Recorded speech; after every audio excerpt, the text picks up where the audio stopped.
오늘 본문 안에는 비슷한 듯 하면서도 다른 주제의 내용 두 개를 포함하고 있습니다. 하나는 전쟁 포로로 얻은 여인을 아내로 맞는 것에 관한 내용이고, 다른 하나는 두 아내에게서 얻은 아들들 중 장자에게 주어야 할 권리에 관한 것입니다.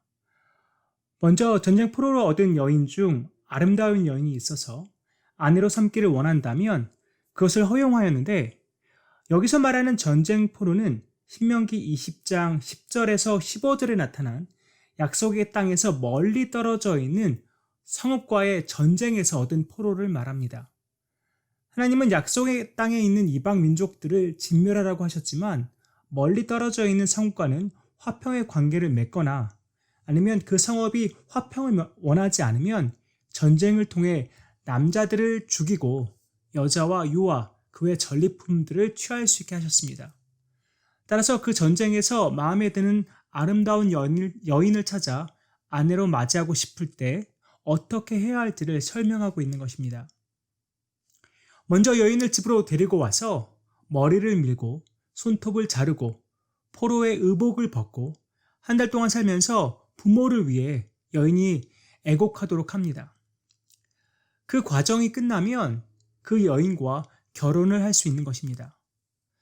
그렇게 하는 이유는 과거와 완전히 단절하고 새로운 삶을 살기 위한 정화 작업이라고 이해할 수 있을 것 같습니다.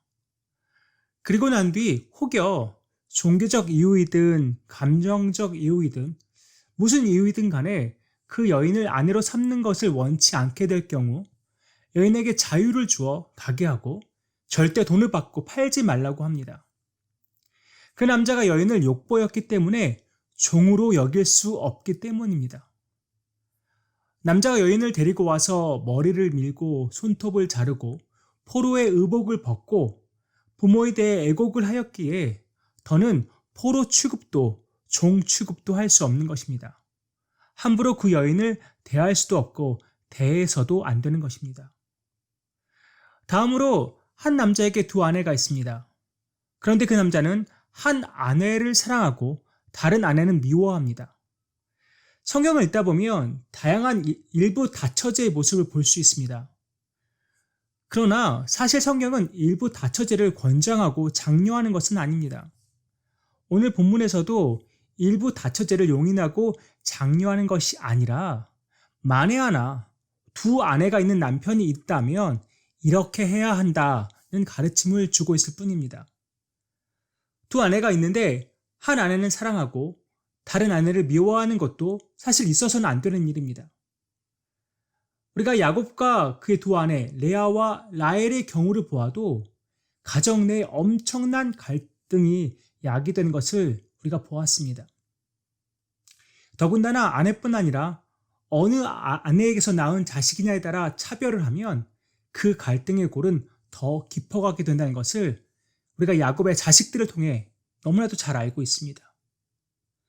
그래서 모세는 남자가 자기의 재산을 나누는 날에 사랑하는 아내에게서 낳은 아들이 장자가 아님에도 그를 장자 대우를 해서 다른 자식보다 2배의 재산을 물려줘서는 안 된다고 말합니다. 미워하는 아내에게서 낳은 아들이 장자라면 반드시 그 아들에게 장자의 권리를 누릴 수 있도록 다른 자식보다 2배의 몫을 주라고 명합니다. 장자에게 2배의 재산을 물려주는 것은 법이 정한 것입니다. 법대로 장자의 권리를 얻을 수 있도록 해야 한다는 것입니다. 다시 말해 아내를 차별하는 것을 넘어 자식까지 차별해서는 안 된다고 지금 말하고 있는 것입니다. 오늘 본문의 두 가지 법률을 통해 우리가 생각해 봐야 할 것은 공동체 안에서 사람을 대하는 우리의 태도입니다. 그 공동체는 우리의 가정이 될 수도 있고 우리의 교회가 될 수도 있고 우리의 일터와 학교가 될 수도 있습니다. 내가 어느 공동체에 속해 있든지 간에 내 생각과 기준에 따라 사람을 함부로 대해서는 안 됩니다. 우리는 모두 하나님이 만드신 피조물입니다. 내가 함부로 대할 수 있는 사람은 아무도 없습니다. 상대가 배우자이든 자녀이든 나보다 나이가 많든 적든 학력이 높든 낮든, 돈이 많든 적든, 권력이 있든 없든, 지위가 높든 낮든지 간에 어느 누구도 함부로 대할 권리가 내게는 없습니다. 우리가 해야 할 일은 그저 상대방을 존중하고 사랑하는 것입니다. 또한 공동체 안에서는 차별이 있어서도 안 됩니다. 어느 공동체건 간에 그 안에 차별과 편애가 있으면 갈등이 생길 수밖에 없습니다. 그리고 상처와 아픔이 생기는 것이 너무나도 당연합니다. 내가 낳은 자녀들을 편애하는 것도 당연히 안 될 일이지만 가정 밖에서 대하는 사람들을 차별 대우하는 것도 있어서는 안 될 일입니다. 물론 모든 사람과 코드와 케미가 맞고 모든 사람에게 호감을 느끼며 사는 것은 불가능합니다. 그렇다고 차별 대우하는 것은 하나님이 기뻐하시는 일이 절대 아닙니다. 원수까지도 사랑하라고 예수님은 말씀하셨는데 나와 케미가 안 맞는다고 그 사람이 내게 비호감이기 때문에 불이익을 준다면 그것은 죄악입니다.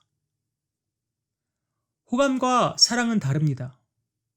호감이 없어도 사랑은 해야 합니다. 그것이 하나님의 명령이기 때문입니다. 하나님이 우리에게 원하시는 공동체 생활은 서로를 존중하며 차별 없이 사람을 대하고 비록 호감이 없더라도 사랑하는 것입니다. 이것은 선택사항이 아니라 하나님의 명령입니다. 우리가 믿는 자라면 세상과 구별된 공동체 생활을 할 수 있어야 합니다.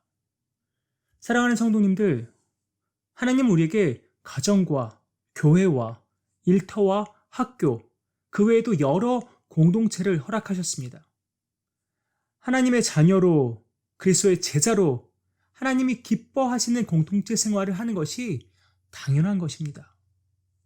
저와 여러분 모두 자기 자신의 공동체 생활을 잘 살펴보면 좋겠습니다. 하나님이 참으로 기뻐하시는 공동체 생활을 하고 있는지 돌아보길 원합니다. 서로를 존중하고 배려하며 차별 없이 사랑하는 아름다운 가정 공동체, 오렌지 한인 공동체를 만들어가는 저와 여러분 되기를 간절히 소망합니다.